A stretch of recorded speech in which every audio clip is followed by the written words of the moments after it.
Bonjour Guillaume Bigot. Bonjour Patrick Roger. L'édito politique avec vous ce matin. Vous nous parlez des lignes rouges qui pour vous n'existent plus dans la guerre en Ukraine, c'est ça? C'est ça. J'espère d'abord que le téléphone rouge entre les Américains et les Russes va mieux marcher que le téléphone service public. Les fameuses lignes rouges du départ, et effectivement Patrick, elles s'estompent. La première ligne rouge, c'était pas livré d'armes offensives. Bon, on a vu que c'était complètement enfoncé avec les chars. Déjà, les Pays-Bas vont livrer des avions de combat et Kiev, à peine reçu ses chars, demande déjà des missiles à longue portée. Deuxième ligne rouge, c'était de ne pas frapper en territoire russe. Ça y est, Belgorod en territoire russe a été frappé. Une base à quelques centaines de kilomètres de Moscou a été frappée par les Ukrainiens.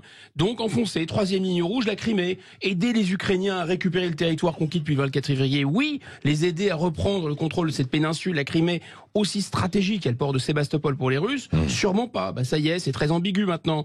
Quatrième ligne rouge, la présence de troupes occidentales au sol. Mais quand on livre des chars comme le Léopard 2, il faut beaucoup de maintenance, donc on s'en rapproche encore. On est donc vraiment dans une sorte de drôle de guerre qui dit pas son nom. Ouais, mais Guillaume Bigot, il faut stopper Poutine, quoi qu'il en soit.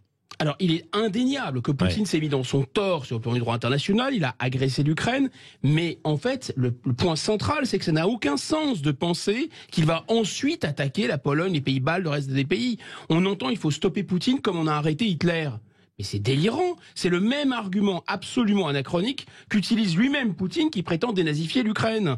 On n'est plus dans les années 40. On entend aussi Poutine, c'est Saddam. Et il faudrait donc l'arrêter, le traduire devant le tribunal pénal international. Moi, je veux bien, mais comment vous faites pour l'arrêter? Si c'est Saddam Hussein, c'est Saddam Hussein avec la bombe.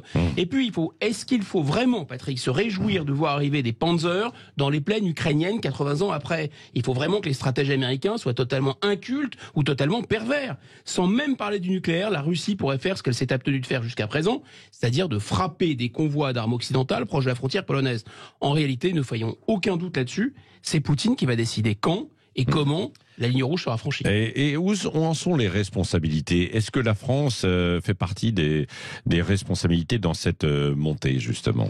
Alors pas au départ, c'est qui est étonnant. Le président Macron avait commencé par adopter, on peut dire, le bon en même temps, la bonne posture sur cette question délicate. C'est-à-dire condamner la Russie, oui, mais sans rentrer dans le jeu jusqu'au boutiste américain. Son idéologie européiste, et là, ça fait vriller le président Macron. L'Europe veut sa guerre, Macron suit. Emmanuel Macron a été donc le premier à livrer des blindés d'attaque avant les Britanniques et les Américains, ce qui a d'une certaine façon fait sauter le verrou. De son côté, l'Allemagne savait que si elle livrait des chars à l'Ukraine, elle ne pourrait plus jamais se réconcilier avec la Russie, qui hier encore lui livrait du gaz bon marché. Vous voyez la perversité des Américains, ils voulaient pousser Scholz absolument à livrer des chars que eux-mêmes se refusaient à livrer. Le chancelier allemand d'ailleurs a résisté. Et puis Biden a livré ses propres chars Abrams, alors Scholz n'a pu que céder à son protecteur, qui n'a pas l'air vraiment d'être son ami. Or la France aurait dû dire à ce moment-là à l'Allemagne, je pense que c'était une occasion historique, refusons de nous impliquer dans une guerre qui est celle des États-Unis contre la Russie par Ukrainiens interposés. Hélas, on le voit avec les retraites, Patrick. Emmanuel Macron sait dire non aux Français, il sait pas dire non au New York Times.